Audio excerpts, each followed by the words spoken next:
Në Pallatin e Sportit Fari e Hoti në Tiranë ka nisur sot rinumërimi i 2323 kutive të votimit për zgjedhjet e 11 majit, në zbatim të vendimit të Komisionit të Ankimimeve dhe Sanksioneve. Procesi po zhvillohet në 24 tavolina numërimi, me mbikëqyrjen e vëzhguesve të autorizuar nga Partia Demokratike, Partia Socialiste dhe Partia Mundësia, 3 subjekte që kanë paraqitur ankimimet.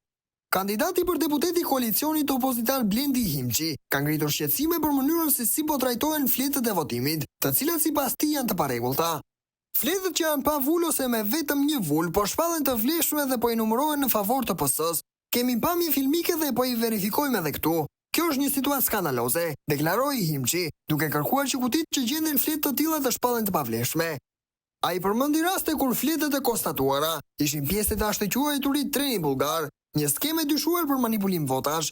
Rinumërimi do zhvillohet me 2 faza. Fillimisht do të numërohen votat për subjektet politike dhe më pas do të kalojnë në numërim për kandidatët individual për deputet. Ky proces po ndiqet nga afër nga palët politike dhe pritet të jetë vendimtar për disa rezultate të diskutueshme në zgjedhjet e fundit.